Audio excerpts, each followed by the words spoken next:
Welcome to Democracy Now!, democracynow.org, the War and Peace Report. I'm Amy Goodman. Heads of state from 31 NATO member nations have wrapped up their annual summit in Vilnius, Lithuania, pledging to support Ukraine in its war against Russia for as long as it takes.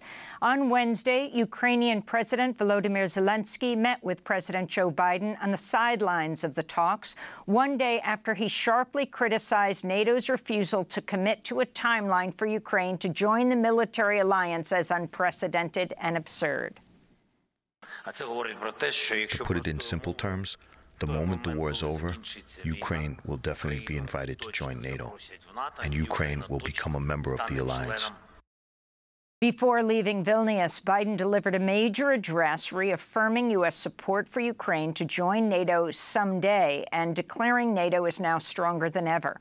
President Biden's now in Helsinki, Finland, for a meeting with Scandinavian leaders. Finland recently joined NATO, and Sweden is poised to join as its 32nd member nation. Biden's the first U.S. president to visit Finland since then-President Donald Trump met with Vladimir Putin at a 2018 U.S.-Russia summit in Helsinki. We'll have more on the NATO summit after headlines. In Ukraine, at least one person was killed as Russia launched a wave of drone and missile attacks on the capital, Kyiv, for the third straight night. The attacks came amidst mounting signs of a crackdown by the Kremlin on leaders of the failed June 23rd mutiny by Wagner Group mercenaries. A Russian lawmaker close to President Putin said Wednesday the deputy commander of Russia's military operation in Ukraine is, quote, currently resting and not available for now. Sergei Surovikin reportedly had advanced knowledge of the Wagner rebellion. He has not been seen publicly since shortly after the failed mutiny. On Wednesday, Russia's foreign intelligence chief, Sergei Narishkin, confirmed he spoke with the director of the U.S. Central Intelligence Agency, William Burns, in a phone call late last month to discuss the Wagner rebellion and the war in Ukraine. The UN Security Council is meeting to discuss North Korea's latest launch of an intercontinental ballistic missile Wednesday and the 12th such test this year. The launch came after Pyongyang threatened to retaliate against alleged U.S. spy plane incursions over its territory. Japan and South Korea's leaders condemned the launch from the NATO summit. The UN is calling for an investigation over a mass grave in Sudan's West Darfur region, which contained at least 87 bodies, including members of the ethnic Masalit community. The UN's human rights chief said there's credible information that the paramilitary rapid support forces are responsible. This comes as peace talks appear to have hit a wall, and as the UN warns Sudan is on the brink of a full-scale civil war after 3 months of deadly fighting.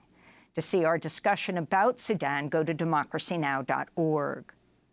Guatemala is facing deepening political turmoil as the Attorney General's office suspended the Progressive Semilla Party Wednesday. Just minutes later, Guatemala's top electoral tribunal certified the results of the first round of the presidential election, sending conservative former First Lady Sandra Torres and Semilla's Bernardo Arevalo to the August runoff. Following Semilla's surprise second-place position in June's first round, Torres and her allies challenged the results, leading to a review of the votes. Arevalo is running on an anti-corruption platform. He is the son of Guatemala's first democratically elected president, Juan José Arevalo. In Thailand, the reformist candidate, Pita Limjaroenrat, lost the parliamentary vote to become the next prime minister. His opposition Move Forward party received wide support from voters in Thailand's May election, but he was thwarted in today's vote by the Senate that was appointed after a military coup in 2014. Move Forward has vowed to reform Thailand's lèse majesté laws, which saw people arrested and jailed for insulting the monarchy following mass youth-led protests in 2020 calling for reforms to the royal system. Further votes will now be scheduled to select a leader. Move Forward could decide to advance Pita Limjaroenrat as their candidate again. In India, authorities in the capital, New Delhi, are warning of shortages of drinking water after the city of 20 million people was inundated by torrential rains, forcing the evacuation of thousands of people in low-lying neighborhoods. Recent flooding in India has left at least 22 people dead. Southern Europe is baking under an unrelenting heat wave, with parts of Spain forecast to top 45 degrees Celsius or 113 degrees Fahrenheit. This week, a report in the journal Nature Medicine found Europe's historically hot summer last year resulted in more than 61,000 premature deaths. Here in the United States, multiple tornadoes touched down Wednesday across the Chicago area, including a twister that struck near Chicago O'Hare International Airport, prompting passengers to take cover and disrupting hundreds of flights. More than 112 million people across the U.S. were under heat alerts Wednesday, with more blistering heat in the forecast through the weekend. This is meteorologist Tom Frieders of the National Weather Service. We're looking at potential daily records for high temperatures being broken from California to the west through Arizona, all the way into West Texas. Meanwhile, Vermont, which has suffered from major flooding, is expecting major rainfall this weekend. In the Caribbean, marine biologists are warning unprecedented ocean heat is further stressing a coral reef system that's already on the brink of collapse. This week, the Farmers Insurance Company said it would no longer cover properties in Florida, citing increasingly frequent extreme weather and flooding events caused by the climate crisis. Colombian officials said Wednesday deforestation in Colombia's Amazon rainforest dropped by 26% last year as the government worked with former rebels to protect the environment. This follows the release of new figures showing deforestation in the Brazilian Amazon fell by 1/3 in the first half of 2023. Amidst a government crackdown on illegal miners and loggers, the Brazilian president, Luiz Inácio Lula da Silva, and his Colombian counterpart, Colombian President Gustavo Petro, met at a regional summit over the weekend where they pledged to work together to safeguard the Amazon. President Petro said indigenous communities deserve an economy that doesn't rely on extractive industries. The northern people wiped out the forests and killed the indigenous people. Is that development? Do we have to do the same? Or is there an entirely different perspective opening up? There is another kind of development that has to do with not cutting down the tree. A new report by the Wall Street Journal reveals AT&T, Verizon, and other telecom companies for decades covered up the dangers of their lead-containing phone cables to workers and the environment. But the companies failed to take action to mitigate or monitor the risk posed by sprawling networks of cables, despite internal reports showing dangerously high levels of lead found in the blood of workers. At least 2,000, though likely many more, lead-covered cables remain underwater in soil and in overhead poles throughout the United States.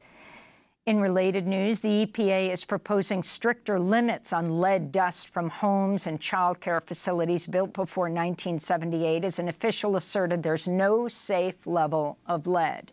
The new rule would deem any quantity of dust in floors and windowsills from lead-based paint as hazardous, requiring abatement.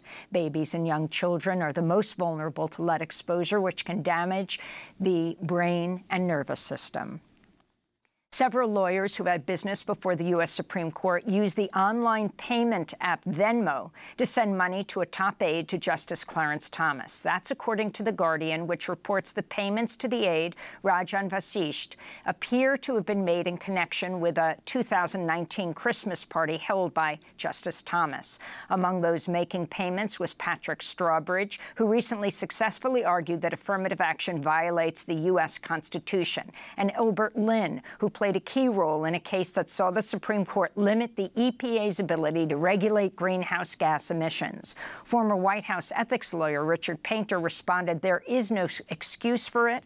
A federal government employee collecting money from lawyers for any reason, I don't see how that works," he said.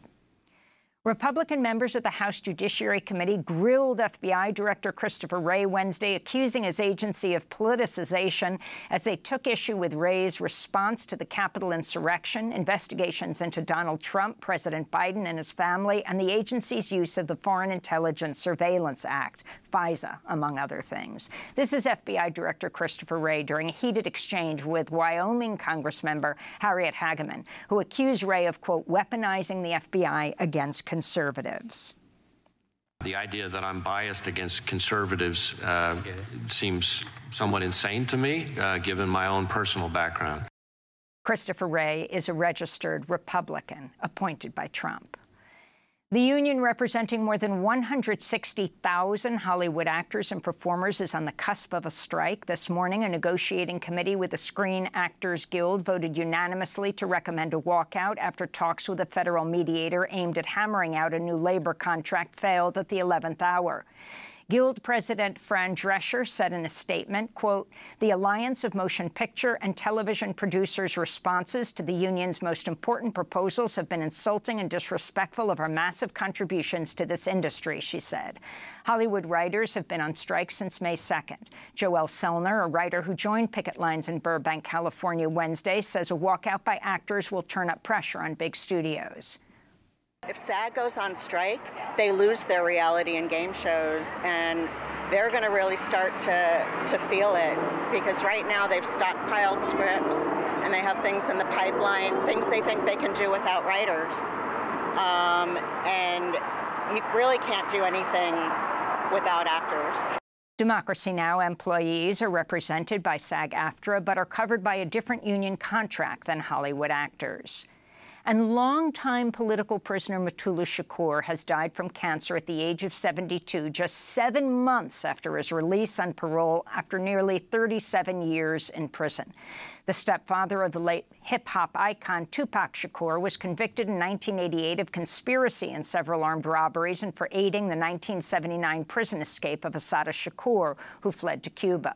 In the 1970s, Mutulu Shakur was part of the black nationalist group Republic of New Africa that worked with the Black Panther Party and Young Lords to start the first acupuncture detoxification program in the United States as drugs flooded their communities. Come up to the Bronx, dope fiends, hardened dope victims. We would massage their ears and massage their hands and their legs, and we would stand there with our fingers in their ears or in the different points. And we do deep breathing, and they'd fall right out to sleep and just relax. And then the next day they'd be back for that treatment. And we were detoxifying people off of heroin and cocaine and methadone with acupressure, a lot of love, a lot of commitment to it.